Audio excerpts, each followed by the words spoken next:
ಕೈಪಡಿಯಲ್ಲಿ ಬೆಳೆಯುತ್ತಲೇ ಇದೆ ಮಂತ್ರಿಗಿರಿ ಆಕಾಂಕ್ಷಿಗಳ ಪಟ್ಟಿ. ಸಚಿವ ಸ್ಥಾನಕ್ಕಾಗಿ ನಿಜಕ್ಕೂ ಈಗ ಕ್ಲೈಮ್ ಮಾಡಿದ್ದಾರೆ ಅಪ್ಪಾಜಿ ನಾಡಗೌಡ.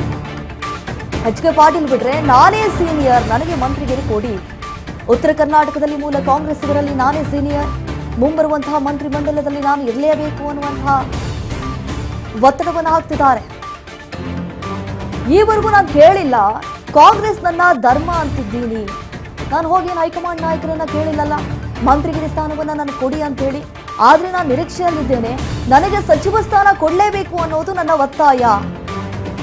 ಮುದ್ದೇಬಿಹಾಳ ಶಾಸಕರಾಗಿರುವಂತಹ ಅಪ್ಪಾಜಿ ನಾಡಗೌಡರು ಹೇಳಿಕೆ ಕೊಟ್ಟಿದ್ದಾರೆ ಈ ರೀತಿಯ. ಈಗ ಸಚಿವ ಸಂಪುಟ 2ನೇ ಹಂತದಲ್ಲಿ ಈ ಪಟ್ಟಿಯನ್ನ ಲಿಸ್ಟ್ ರೆಡಿ ಮಾಡಲಿದ್ದಾರೆ. ಆ ಒಂದು ಲಿಸ್ಟ್ನಲ್ಲಿ ಯಾರದ್ದೆಲ್ಲ ಹೆಸರು ಇರುತ್ತೆ ಅನ್ನೋದೀಗ ಕುತೂಹಲಕ್ಕೆ ಕಾರಣವಾಗಿರುವಂಥದ್ದು. ಸಚಿವ ಸ್ಥಾನಕ್ಕಾಗಿ ಈಗ ಕ್ಲೈಮ್ ಮಾಡಿದ್ದಾರೆ ಅಪ್ಪಾಜಿ ನಾಡಗೌಡರು.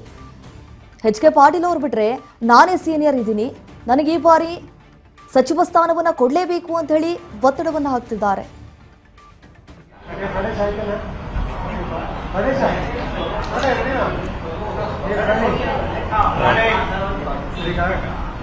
ಎರಡನೇ ಹಂತದ್ದು ಸಚಿವ ಸಂಪುಟ ಪುನರಚನೆ ಆಗ್ತಾ ಸಂದರ್ಭದಲ್ಲಿ ನಮ್ಮ ಜಿಲ್ಲೆ ಮತ್ತು ನಮ್ಮ ಸಮುದಾಯವನ್ನು ಹೇಗೆ ಕನ್ಸಿಡರ್ ಮಾಡಬೇಕು ಅಂತ ಬಯಸ್ತೀವಿ ಸರ್. ಈಗ ಮೊನ್ನೆದಾಗಿ ನಾನು ಮೊನ್ನೆ ಕೂಡ ಹೇಳಿದ್ದೀನಿ, ಮತ್ತೆ ಇವತ್ತು ಕೂಡ ಅದನ್ನು ಉಚ್ಚರಿಸ್ತೇನೆ.